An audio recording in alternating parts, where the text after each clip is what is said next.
As the Israel-Hamas conflict rages on, almost a month now since we witnessed the carnage that broke out on October 7th on Israeli soil. The conflict is progressing. It's become a much larger global war in the sense that the theater of war has expanded. But I want to, for a moment, focus on what's happening between Israel and Hamas. And joining us here on India Today is Dr. Qanta Ahmed, Senior Fellow at the Independent Women's Forum. Dr. Ahmed, thank you for your time. Thank you for joining us here on India Today. Good evening to you. For us, of course, it's early in the morning. But Dr. Ahmed, I was going through, your profile, and I was reading about how you've combated radical Islam, your experience of 9/11, of how you've met victims of terror previously. You visited Israel just now, soon after what happened on October 7th. And I see that you're essentially pushing for what happened on October 7th to be referred to as a genocide. Why is that, Dr. Ahmed? Let's start there.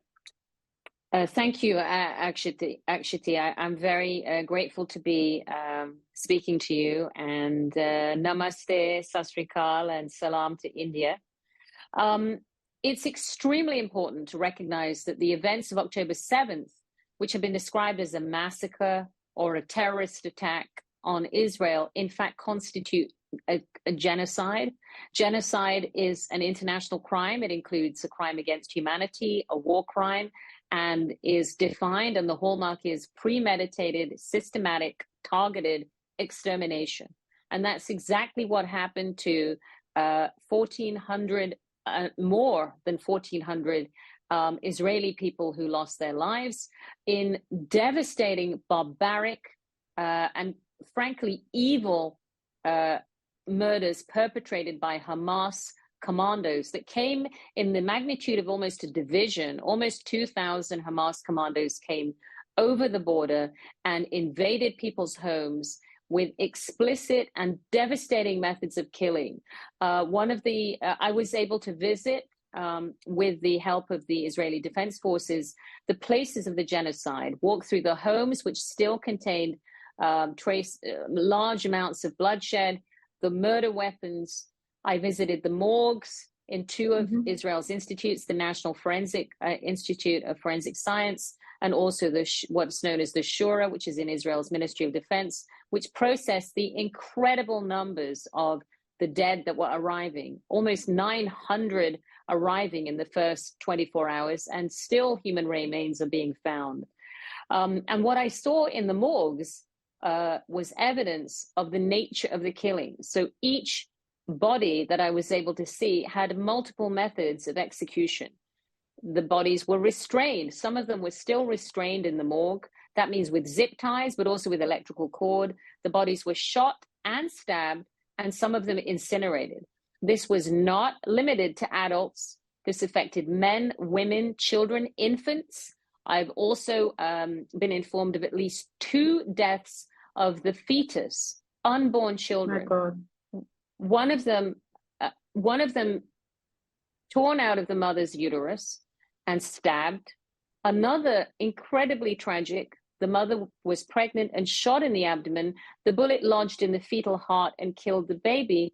The mother survived. When we see that kind of very systematic, very targeted killing of the Jew, this is eliminationist anti-Semitism. It's aiming for multiple generations. It's eliminating the future of the Jewish people. And it was not in any kind of frenzy. Some scholars have written about this being the worst pogroms since the Holocaust. A pogrom implies spontaneous, rabidly frenzied killing. While this was devastating murder, this was premeditated. The Hamas commandos came with tablets, floor plans, names of the family, detailed maps, huge amounts of ammunition. And so there can be no question what happened on October 7th was a genocide. We need the international courts and legal scholars to classify it as such. You've also greatly researched into the ISIS genocide. You've met victims of ISIS terror. There's been a lot of talk about how what Hamas perpetrated is similar to what ISIS has done in the past. Is that a comparison that you agree with? Thank you for asking that question. Yes, I visited 3 times to northern Iraq in the area of Duhok and the surrounding regions, where ISIS executed in targeted genocide almost 12,000 Yazidi people. The Yazidi population is very small, only about 800,000 worldwide, but their beliefs are that they have to marry within their faith.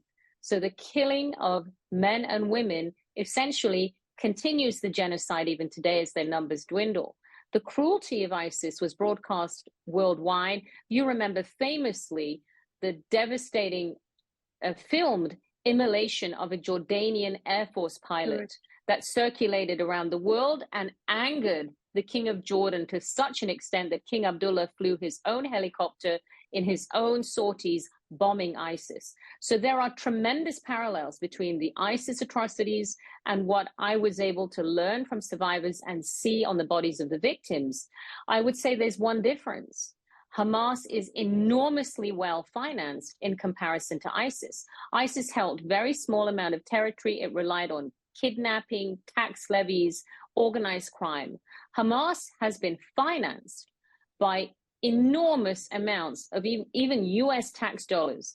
All the international aid that comes into the poor people of Gaza is hoarded by Hamas and utilized to build their subterranean networks, which are, I think, maybe 300 kilometers or 300 miles in duration. They cost millions of dollars. We know now, speaking to the IDF a couple of days ago, Hamas has 4 months of fuel hoarded in these tunnels. And they use that fuel to launch their missiles, which were falling daily multiple times throughout my 10-day stay in Israel. Israel is subject to Hamas aerial bombardment for years. And even though there's a tremendous technology with the Iron Dome, this does not mean that the Israeli people do not suffer losses related to those missiles. I met an Israeli Bedouin family, Muslim family, who lost 4 nephews on the morning of October 7th related to Hamas missiles aged 10 to 16. And so Hamas, I'm very fearful, is extremely powerful, very well financed, highly trained, and probably much more ferocious in impact than ISIS ever had been. Let's talk about Israel's response now after what happened, after the events of October 7th. Here in India, Dr. Ahmed, we've been victims of terror too, seeing what we saw with 26/11. And October 7th, what happened with Israel is very similar to that, when you had these terrorists entering into the soil and committing all sorts of atrocities, some of which it's impossible to even speak about because it's that heartbreaking and mind-numbing. What's a proportionate response, and how do you think the world community really should be coming together in this fight against terror, against genocide, as you put it? I think that's a great question, and it's something the world is struggling with because of the images of the vulnerable and the completely trapped Gazan population, which has been occupied not by Israel. Remember, Israel has withdrawn from Gaza in 2006 or 2007.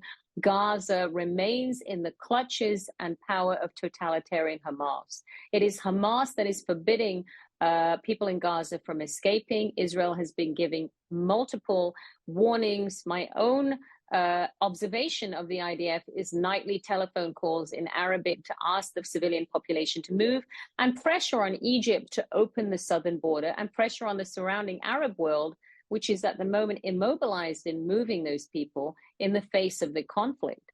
When we talk about proportionality, this does not mean in necessarily in a numerical sense or in an equivalent barbarism. That's absolutely not appropriate. We're looking at a rightful member of the international community, Israel, which has pursued rightful conduct, retaliating against a non-state terrorist actor that has stopped at no measure to perpetrate atrocities. The atrocities were not a project in vanity.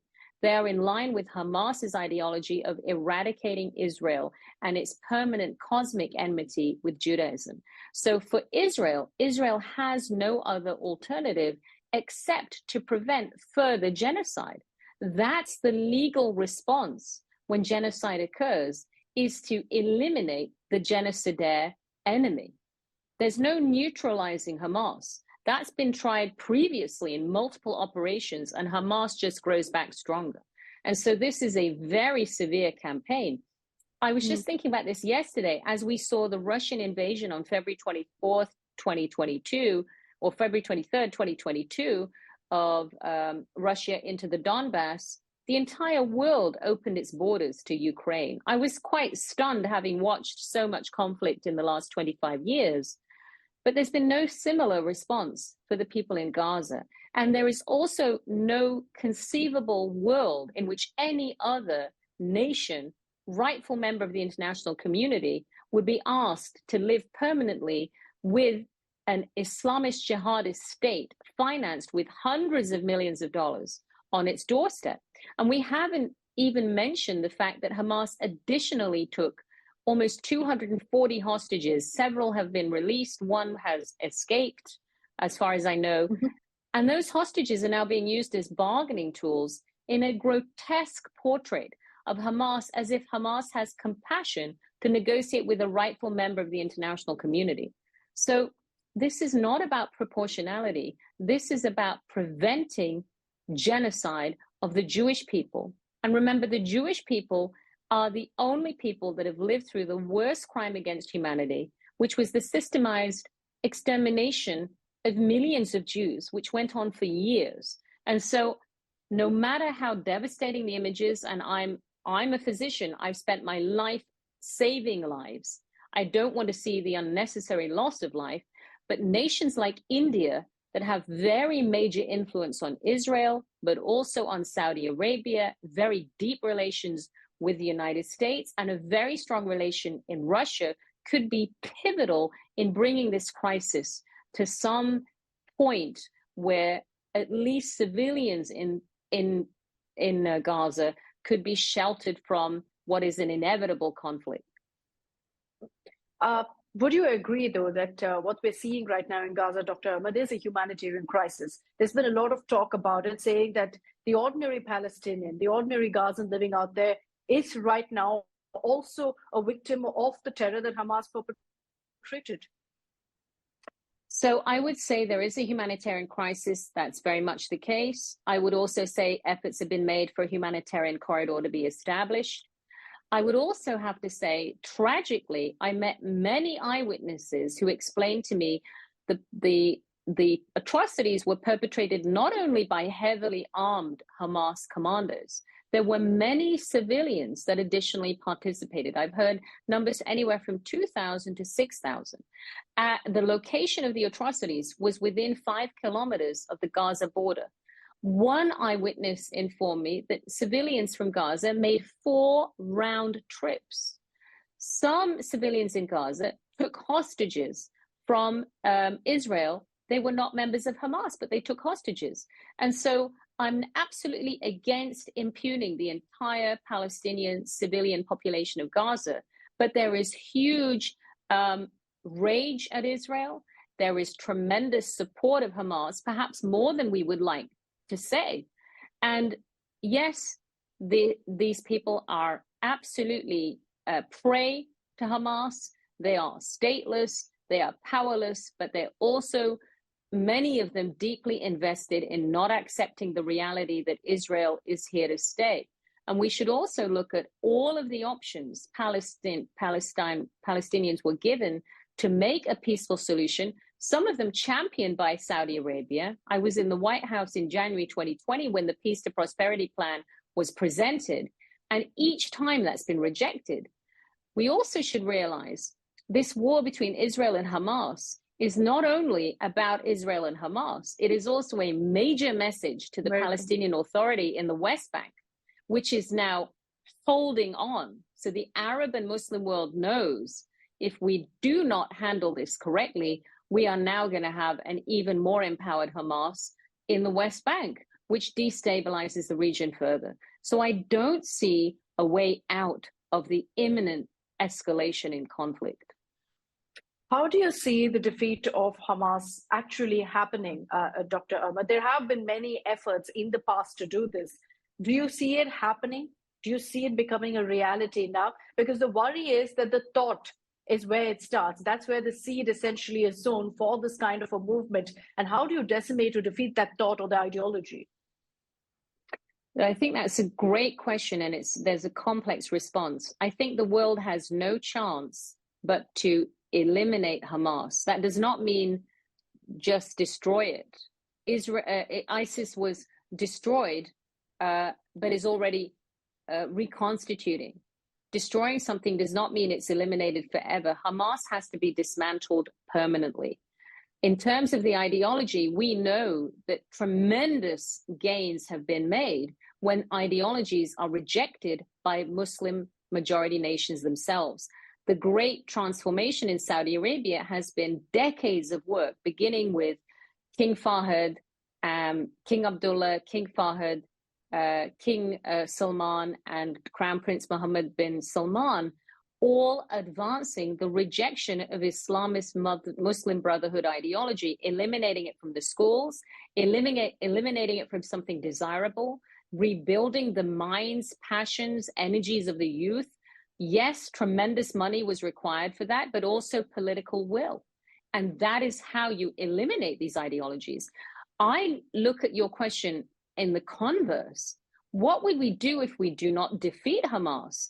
Are we going to face one day a press conference with Hamas when we see, for instance, the Taliban being handed Afghanistan? So for many reasons, if the United States allows Hamas to persist, then we have lost all credibility as the superpower ally that cannot defend even our closest ally from Islamist jihadism. So this is really an existential threat, not only for Israel, but for our values. This Hamas has to be defeated militarily. It also has to be defeated intellectually. And then we go to the tentacles, the patrons of the Muslim Brotherhood. That would be Turkey's Erdogan. It would be Iran's Islamist pseudo-theocracy that is committed to the eradication of Israel, committed to tormenting its own people. And then the role that Qatar is playing in terms of funneling finance. Qatar, of course, at the moment is in a very strong position because Qatar is the only avenue of communication with the hostages. But at some point, that will also have to be accounted for. My final question to you, Dr. Ahmed, you've referred to, other countries' role in also facilitating the Hamas movement largely in such a circumstance. You look at Israel right now in West Asia, in the Middle East, they've got, of course, very cold neighbors. And it's not helping in the fight against Hamas, essentially, because as you pointed out, there are so many countries who are backing Hamas, unfortunately, in this fight. Israel is facing the threat of Hezbollah also on its northern borders. So there is that very tricky geological position, perhaps, that Israel faces. It's always had it, but now perhaps double more. I would say you and I, and you may be better informed than I, we can only see the events that are broadcast to us. I actually take great solace in the pragmatism of Saudi Arabia and the tenacity of Israel. I think it's very significant that the United Arab Emirates that had signed the Abraham Accords was one of the first Muslim nations to condemn the atrocities perpetrated by Hamas. That's very, very important. Only in the last few days, we've seen an increase in ballistic missiles being aimed at Israel from the Yemen area, intercepted by Saudi Arabia, using weapons that the United States had provided to Saudi Arabia. The United States is moving anti-aircraft missiles, including Patriot batteries, around the region. And so while Saudi Arabia is protecting her airspace, not sure if the missile is going to aim for Jeddah or Eilat in Israel, is inadvertently or maybe deliberately assisting Israel in sheltering from the southern border. In terms of the northern border, I was just there 48 hours ago, about 35 kilometers from Lebanon. I was visiting the leading medical facilities in the region to see how they're preparing for war. You may not be aware, in Haifa, Rambam Hospital has the world's largest underground hospital, which is battle ready, able to withstand conventional and unconventional warfare, and can house immediately 2,000 patients, even performing dialysis and cardiac surgery, while facing a hail of missiles every 4 minutes. So the north of Israel is ready, God forbid, for that front to open. We saw today Sheikh Nasrallah making some saber rattling, but he stepped back from stating that Hezbollah was getting in the war. And I think that's because US warships are in the area. I have also no doubt Saudi Arabia, that's recently formed a détente with Iran, is exercising influence. Remember, one of the prime targets of Hezbollah, which is a proxy for Iran, would be Saudi Aramco. And we saw what happened in 2019 when a major installation was struck by Iranian drones, which was an act of, which is an act of deliberately undermining Saudi Arabia by Iran. So even though the scenario looks very gloomy when we look at the mainstream television, I think there's enormous effort to contain this. And we know only today the US Secretary of State was actually in the region discussing all of this with the Arab partners. Extremely interesting. Dr. Ahmed, for your time, thank you very much for joining us here on India Today. This has been an eye-opening, extremely informative discussion, and essentially helps us understand the many layers of the conflict that's happening right now. Thank you very much, Dr. Ahmed. It's a complete pleasure, and you may not have time for this, but I did want to make one remark, which was very interesting. I realized that India is home to 200 million Muslims, and I'm reading in the Western press that many of them are expressing very pro-Hamas sentiments. Their sentiments are certainly aligned with the Palestinians, but they are legitimizing Hamas. We're seeing that in New York, we're seeing that in London, and absolutely, I don't want to lose any unnecessary life of any Palestinian innocent civilian. That's unacceptable. But the danger of doing that, the danger of legitimizing Hamas, particularly for a Muslim in India, seems foolhardy when India's position related to Israel is very clear, it is unambiguous, and it has been consistent for a very long time. Remember, Prime Minister Modi was the first Indian Prime Minister to ever visit Israel. Israel is one of the leading suppliers of arms to India. They have great technology and other trades and other interests together. But the Muslim population in India, which is already looked upon as a concern for radicalization, and there are pockets of radicalization there, should not associate itself with the most ferocious jihadist group that we've seen in recent years. And that would be a caution to India's Muslims. I'm glad you touched upon this. So I'm sorry, but I'm just going to ask you a quick follow-up question on that. I think the sentiment of that in India and many other parts of the world stems from Muslims. We need to look out for each other. We're very suppressed globally, and that's why we believe we must give a voice for Palestinians. And in some cases, in Kerala, for example, in the country, there was an event where a Hamas leader was given a platform because of this pro-Palestinian rally. What's your message, Dr. Ahmed, to all of those who say that, a fellow Muslim must stand up for a fellow Palestinian? So I think that's fascinating to learn about India. We have something similar here in the United States. I think, number one, there's a great tendency in today's thinking to distill everything into binary simplicity, lack of nuance, and it verges on extreme speech and extreme ideas.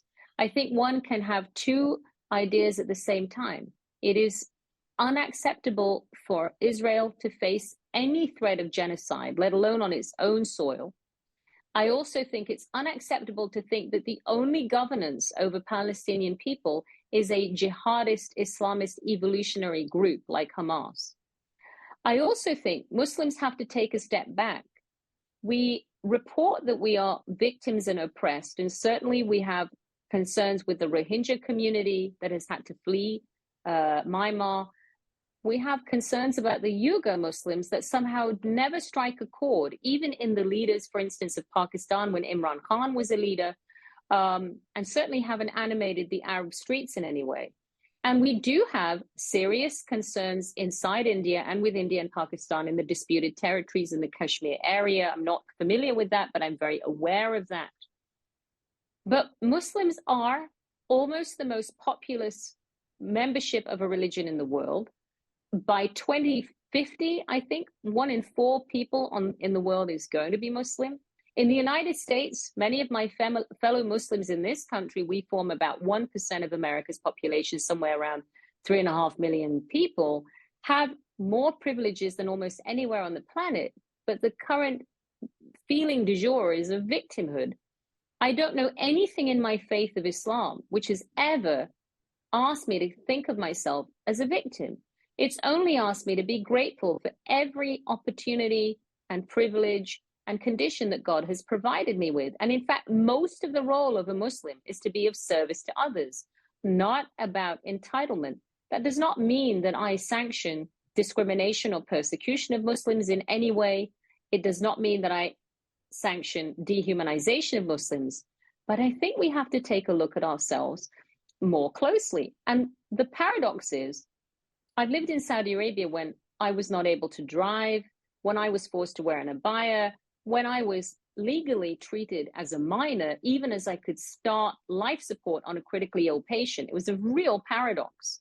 But now when I visited Saudi Arabia a year ago, I find that the mentality, the intelligence, the confidence of a Saudi Arabian Muslim who does not state, I am a victim, is so much greater than of a Muslim that's born in America. And I think some of this is culturally cultivated. And for that, I really make no apology. I think that's something Muslims have the power to change, certainly in the world's biggest democracy, one of the most powerful democracies in the world, the United States. And there is some interest in portraying Muslims as victims in the United States. And that's not coming from America. That's coming from critical race theory, woke ideology, which marries and interdigitates very closely with Islamist ideology, which demands the Muslim looks at himself or herself as a victim, because Islamism seeks to make parallel societies. Remember, at one time, India and Pakistan were one nation. And now we are two divided nations. India in its global place at this time, Pakistan almost never been in such a sense of crisis.